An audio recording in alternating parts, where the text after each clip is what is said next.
किसान भाइयों, मैं लवदीप सिंह स्वागत करता हूं आपका हमारे यूट्यूब चैनल फार्मिंग कल्चर पर।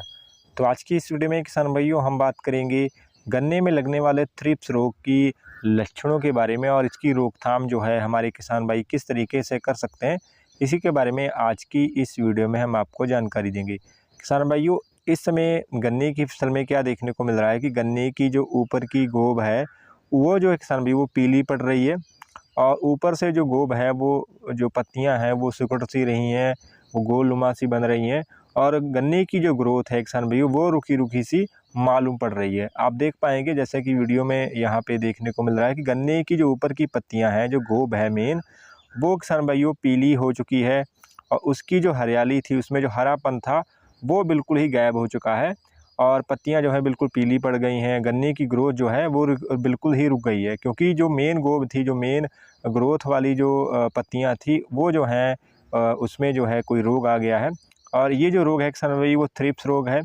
और इसकी वजह से ही गन्ने की जो पत्तियां हैं उसमें जो है पीलापन देखने को मिलता है और जो हरापन होता है गन्ने का वो जो है कुछ कीड़े जो हैं वो चूस लेते हैं। यहाँ पे जब आप पत्ती को खोलकर किसान भाइयों देखेंगे, उसमें आपको छोटे छोटे से ब्लैक कलर के काले जो हैं कीड़े जो हैं किसान भाइयों नज़र आएंगे, चींटियाँ जो हैं नज़र आती हैं। ये क्या करती हैं किसान भाइयों की गन्ने की पत्ती का जो रस है उसको चूस लेती हैं। तो ये जो है वो पत्ती के रस चूसक कीट हैं, जो कि पत्ती में से जो पानी है या जो क्लोरोफिल है उसको किसान भाइयों चूस लेते हैं, जिसकी वजह से पत्ती का जो कलर है किसान भाइयों वो जो है वो पीला पड़ने लग जाता है और पत्ती जो है सिकुड़ना और गोल नुमा जो है वो बनना स्टार्ट हो जाती है। कहीं कहीं ये जो कीड़े हैं वो सफ़ेद भी आपको शुरुआत में देखने को मिलते हैं और सफ़ेद और काले कलर के जब आप पत्ती खोल के देखेंगे तो इस तरीके के कीड़े किसान भाइयों आपको उसमें नज़र आते हैं और पत्ती का जो कलर है वो हरेपन से बिल्कुल ही पीलापन जो है वो होना स्टार्ट हो जाता है। तो बिल्कुल खेत जो है वो बिल्कुल बेकार लगता है।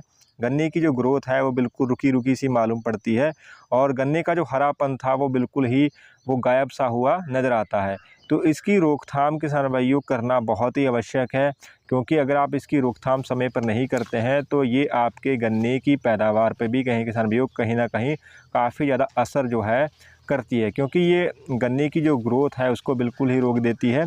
जिसकी वजह से 10 से 15% आपके गन्ने की जो उत्पादन जो है क्षमता जो है वो कम पड़ सकती है। तो इसलिए किसान भाई इसकी रोकथाम करना बहुत ही आवश्यक हो जाता है। अगर किसान भाई बात करें इसकी रोकथाम की, तो इसकी रोकथाम के लिए किसान भाइयों आप जो है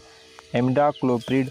17.8% SL फार्मूले के साथ आता है उसका इस्तेमाल किसान भाइयों कर सकते हैं। अगर बात की जाए कंपनी की, तो जैसे आप बायर कंपनी का ले सकते हैं कॉन्फीडर, और इसके अलावा आप धानुका कंपनी का मीडिया इस्तेमाल कर सकते हैं या अन्य किसी कंपनी का आप कोई भी इंसेक्टिसाइड आप ले सकते हैं जिसमें किसान भाइयों इमिडाक्लोप्रिड जो है वो 17.8% फार्मूले के साथ हो। तो अगर आप कॉन्फीडर लेते हैं किसान भाइयों तो इसकी जो मात्रा आपने इस्तेमाल करनी है लगभग आपने 150 से 200 ml मात्रा जो है इसकी प्रति एकड़ के हिसाब से इस्तेमाल करनी है। लगभग 200 से 250 लीटर पानी आप जो है पानी की जो मात्रा है वो ले सकते हैं। अगर बात करें किसान भाइयों इमिडाक्लोप्रिड की, तो ये किसान भाइयों रस चूसक कीटों के लिए बहुत ही प्रभावी कीटनाशक है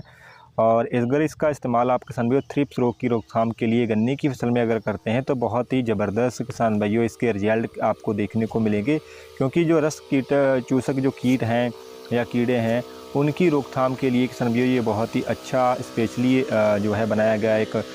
जो है इंसेक्टिसाइड है। तो बहुत ही ज़बरदस्त किसान भाइयों इसके आपको इस रोग की रोकथाम के लिए बहुत ही अच्छे रिजल्ट जो है इसके देखने को मिलेंगे। तो आशा करते हैं किसान भाइयों की आज की हमारी ये दी गई जानकारी अच्छी लगी होगी। अगर अच्छी लगी है तो वीडियो करिएगा लाइक, चैनल पर नए हैं तो चैनल को भी करिएगा सब्सक्राइब।